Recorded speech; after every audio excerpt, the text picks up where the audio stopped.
The Empire of Black Walls. How Blackstone is stealing your dream. They say a home is a person's last safe haven. But what if I told you this haven is no longer yours, even if you hold the key? Have you ever wondered why buying a home today feels more impossible than ever? Why does rent devour half of your paycheck? You might think it's inflation or a lack of supply, but the truth is far more chilling. While you were sleeping, a financial beast entered your neighborhood. It didn't come to live next door, it came to buy the entire street. Its name is Blackstone. This isn't just an investment firm, it is the largest landlord on earth. They own over 300,000 homes, thousands of hotels, office buildings, and even the data centers that store your photos right now. In this episode of Wealth Files, we reveal how walls were transformed from human shelter into numbers on the New York Stock Exchange, and how Steve Schwarzman plans to make you a lifetime tenant in a world where you own nothing. Before we begin, we must correct a common mistake. There is BlackRock and there is Blackstone. In 1985, Steve Schwarzman and Peter Peterson founded Blackstone. Larry Fink, the founder of BlackRock, actually worked with them in the beginning. But after a historic falling out, Larry left to build an empire of paper assets, while Schwarzman stayed to build an empire of tangible things. Blackstone doesn't just buy stocks, they buy bricks, cement, land, and hospitals.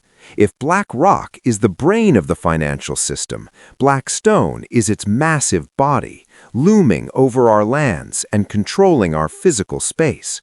The year is 2008. The world is collapsing. Millions of families are losing their homes to the mortgage crisis. This was a massive human tragedy, but for Steve Schwarzman, it was the greatest opportunity in the history of capitalism. While banks were seizing homes from ordinary people, Blackstone's private jets were circling over cities.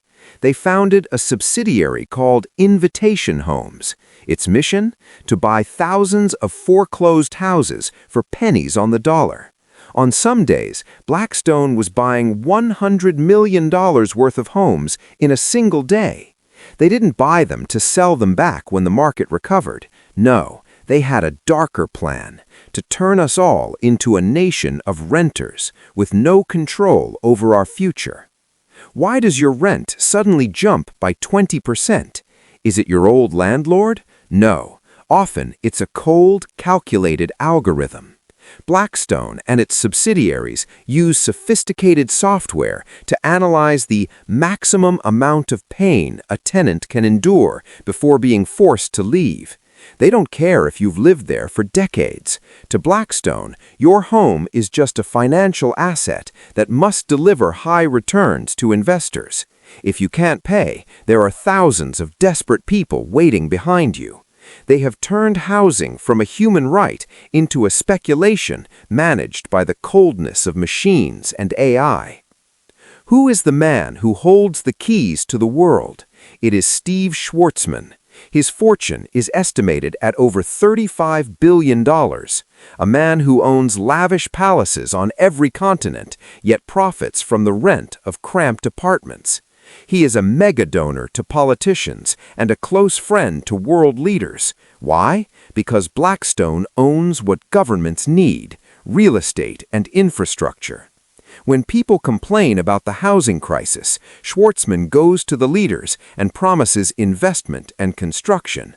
But the truth is, they buy what already exists and make it unreachable for the average citizen. Don't think you're safe just because you're far from Wall Street. Blackstone became the largest landlord in Spain after its financial crisis. In Denmark, the government was forced to pass a law known as the Blackstone Law to stop them from evicting residents just to skyrocket the rent.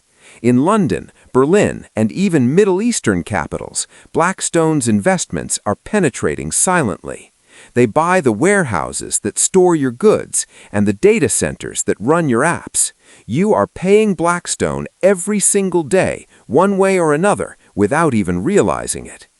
In a shocking United Nations report, Blackstone was accused of directly contributing to the global housing crisis. The report stated that the company dehumanizes housing. When a multi-billion-dollar corporation buys an entire neighborhood, negotiation vanishes and mercy disappears.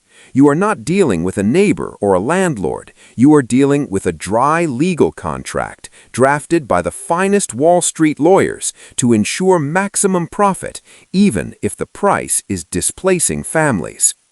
What happens if this empire falters? Recently, investors have grown anxious and withdrawn massive amounts from the company's real estate funds.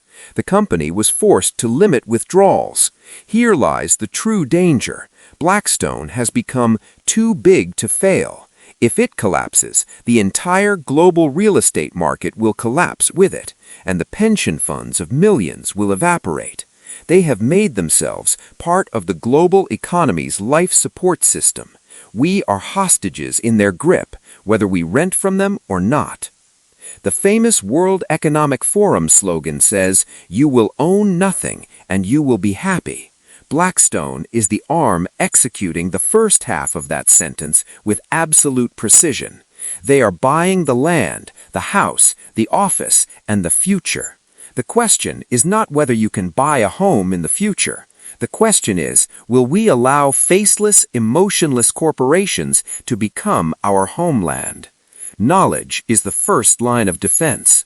Thank you for watching this episode of Wealth Files. Don't forget to subscribe, because the truth is the only wealth they can't take away from you.